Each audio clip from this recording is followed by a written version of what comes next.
Welcome to the simulation channel. In this video, we'll demonstrate the population growth of bunnies, which will cover the initial exponential growth period and the transition to logistic growth. We'll also try to replicate a real-world example.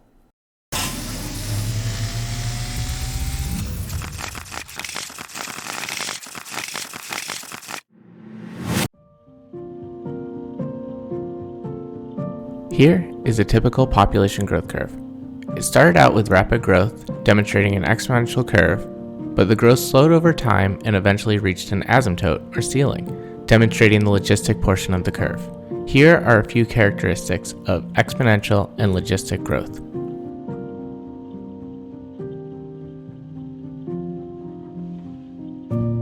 This is the formulation for exponential growth. If you plug in a positive number for the growth rate, or R, this will create a population that grows in size as long as you can track it. Here is a short animation where each generation doubles in size. As you can see, the population explodes in a very short period of time.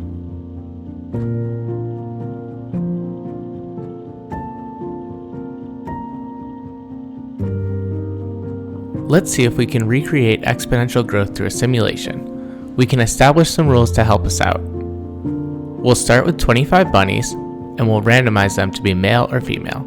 They'll have to eat plants, but each of the plants will have an unlimited food supply.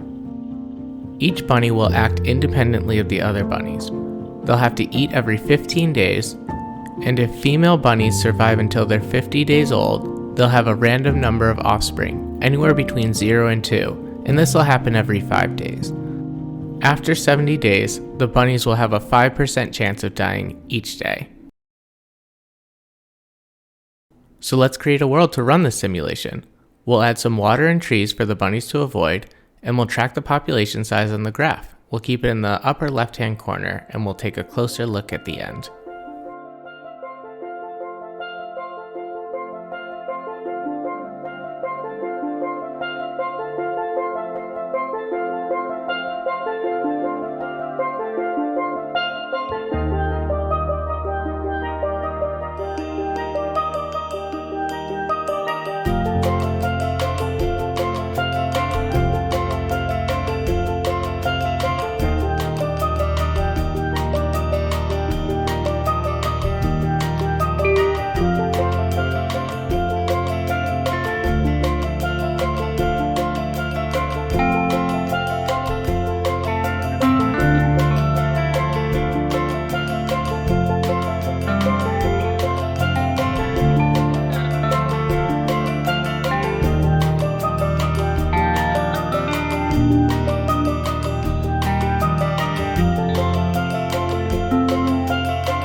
Okay, we've run the simulation once, but we'll need some more simulations before we can trust this data. Let's run it 25 times in total.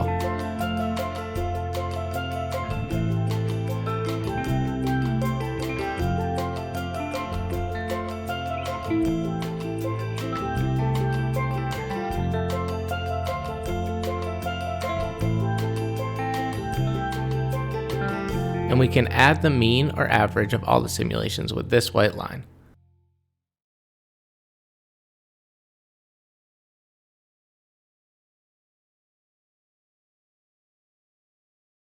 So let's look into the math a little bit. For the initial population, or P0, we can just use the number of bunnies we started with, that's 25. But we'll need to calculate the growth rate, R. R is the births minus the deaths at each time point.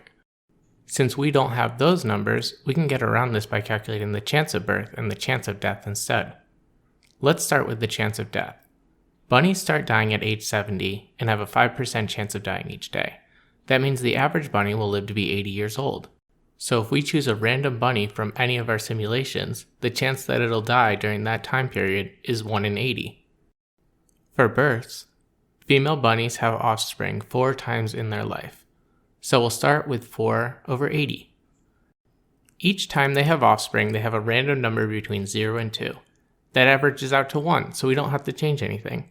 But remember, only female bunnies have offspring, so we need to divide by 2, so we'll actually get 4 over 160. That equates to 1 over 40, so if we subtract the births minus the deaths now, we get 0.0125. Let's see how using this formula compares to our actual simulations.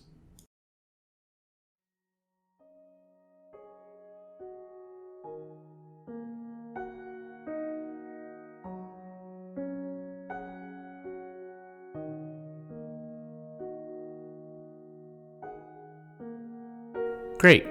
Let's return to our original curve in the very beginning. It looks like those simulations we just ran mirror the first part of the graph, but they never really leveled off. Well, that's because the food was unlimited. While they did have to travel for their food, it was never scarce. Let's take a closer look at the logistic growth formula. It's a little more complicated than the exponential formula, but it mostly has the same pieces: population, growth rate, and time. But there's also one more piece we're missing: the K. K stands for carrying capacity. It's that asymptote we talked about earlier.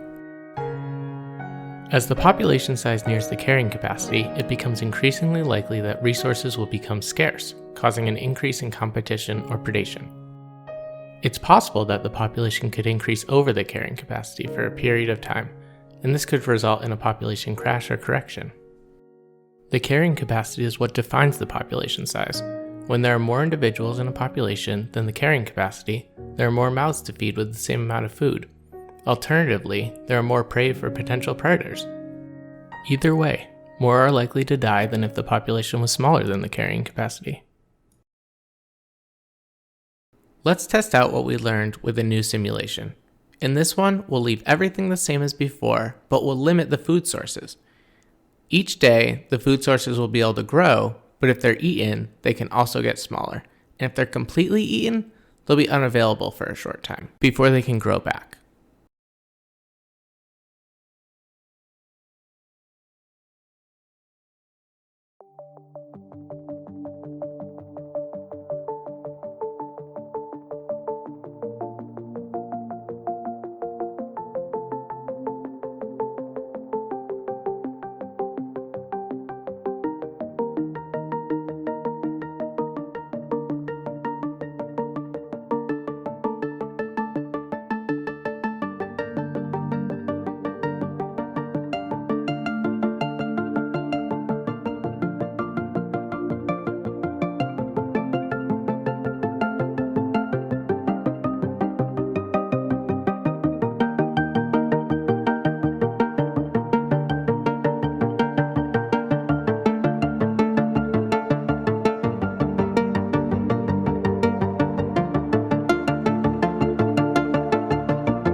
You can see in this simulation that the bunnies do not keep growing unchecked.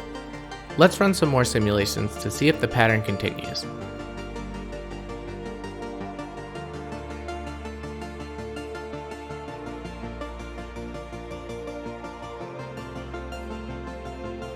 Each simulation here is a little different. That's what's fun about running simulation models. Each one is unique, but you can still clearly see the pattern over time.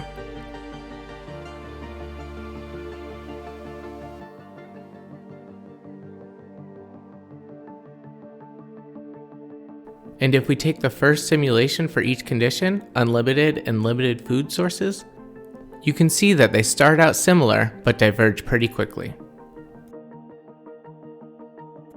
If we take another look at the logistic growth formula and run the mean of the simulations against it, they follow each other closely. We can find the value for carrying capacity by averaging the number of bunnies towards the end of the simulations.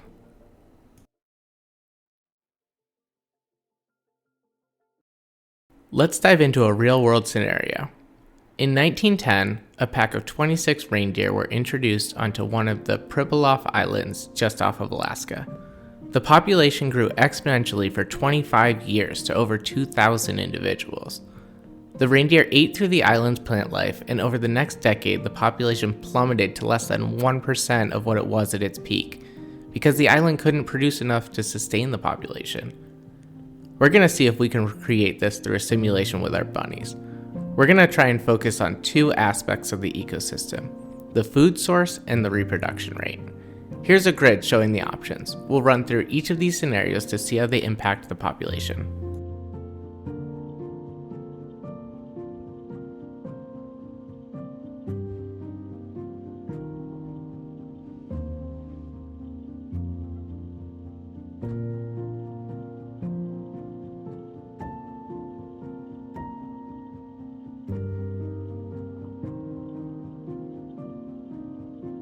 As you can see, the high reproduction rate led to huge bunny populations on our island. Neither went extinct abruptly, but the low reproduction rate simulations look much more mild. We ran each of these scenarios 25 times as well. Let's take a look at those results.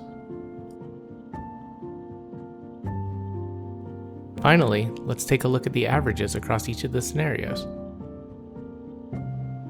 The high reproduction and high resources scenario constantly had higher population values and seemed to mirror the reindeer model quite well. This resulted from a food source that couldn't reproduce fast enough to feed the population. This sometimes occurs in nature, such as purple sea urchins and kelp. When the population of urchins gets too high, they can decimate a kelp forest. But this also means that there are a lot more urchins, a food source for otters. We'll explore how otters keep urchin populations in check in a future video. There are definitely some interesting results in here. But I think this one, with high resources and high reproduction rate, seems like it mirrors the reindeer pretty well. What do you think?